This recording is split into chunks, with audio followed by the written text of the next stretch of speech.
Hello guys, it is X Ninja back with another video, and in this video I will be going over the topic, should you summon for Muta? Alright, so this is basically mainly for the free-to-play players out there who don't know who they should summon for or haven't watched any videos by the other YouTubers out there. Also for people who just like to save their cubes, even if they do buy cubes. This is not for the whales because they mainly just go for everything. But I will basically be reading his kit first. I'll be going over some of the other factors into why you should or shouldn't summon as well. You can skip to this time if you already know his kit and just want to see the should you summon part of this video. But without further ado, we ball.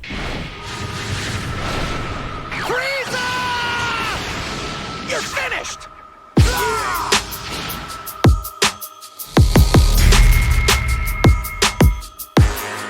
Okay, so we're going to be starting with his auto skills. I guess that's the first thing I want to start out. By the way, I'm looking at the level 40 version, Awakening 5, all that good stuff. Alright, so his first auto skill is called Puppet Nullification. This, when battle starts, it applies darkness nullification. So he's not affected by the darkness thing that some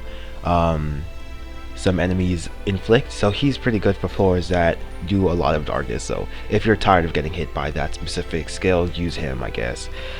He applies 130% break damage to his health. That makes sense because just like with the yellow Mechamaru, I guess he will do a lot of break damage, because I've noticed that with these Mechamaru type characters, they do a lot of break damage.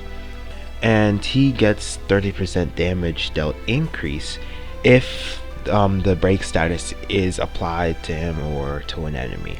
So I guess when the enemy is broken, he'll be able to have that extra damage up for those 3 turns, and he'll do more damage, hopefully to finish off the person you're trying to kill. Alright, when turn starts, apply 60% damage dealt increase to self for 1 turn.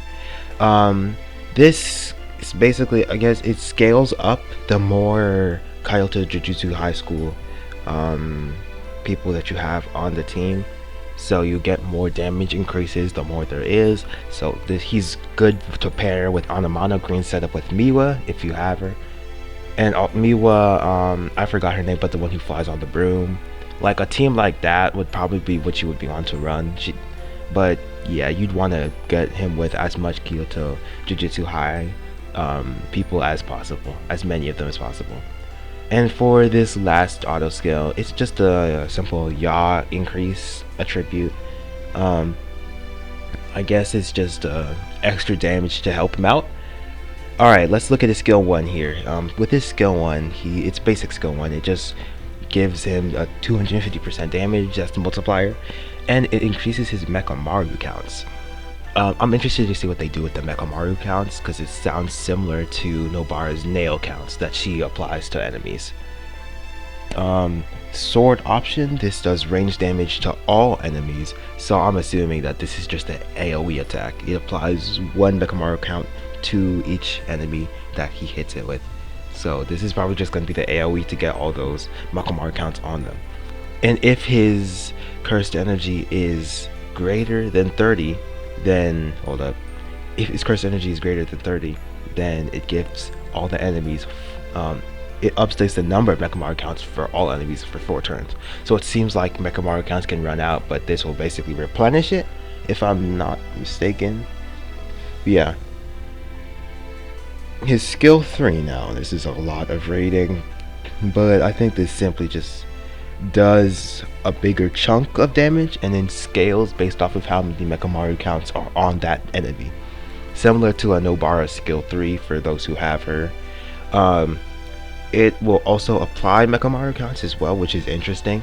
So it does more damage based off of the amount of Mechamaru counts, but it still applies more Mechamaru counts to the enemy while doing that damage as well. It's pretty interesting skill 3. I'm pretty sure it will be pretty potent.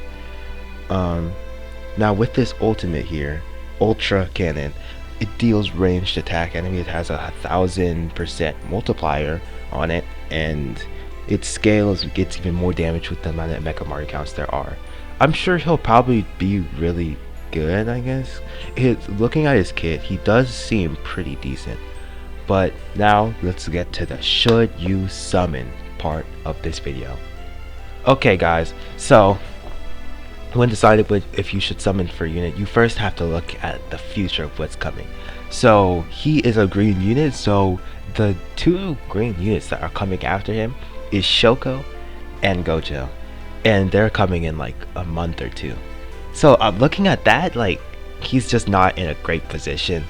I'm thinking if you're free to play, this is a must skip for you, because Shoko is coming and she will be a really good healer, really good support for your team.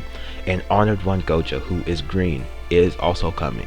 So I don't know, you would probably want to save your cubes for them. Also, units that are coming that are not green but are still something you would want to save for is the main Gojo. He is coming as well. He's red, but he's a really good support, and he's coming back. He's coming a rerun on his banner in global. So those are the two things you do want to be saving your cubes for, because he might not do that well, like in the coming 2 months. I don't know. He's probably gonna age out really bad if you did summon for him. So the main goal for you, I would say, for especially free to play, is to save your cubes. If this is your favorite character, then I would say go right ahead. If you already have Miwa, if you already summoned for Miwa, which I do recommend you not to do, but if you already have summoned for her, I recommend you just go for him as well, because they seem like they would be a great partner with each other.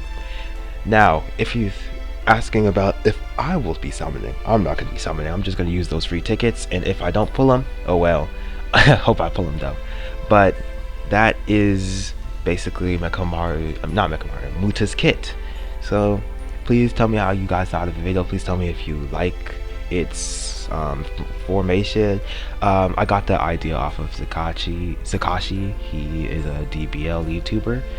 He plays Dragon Ball Legends, and he's basically who I got the idea off of, because he does that for Legends characters. Please comment, like, subscribe. Tell me how you feel about your account, like progress and how it's going, and I will see you in the next one. Peace.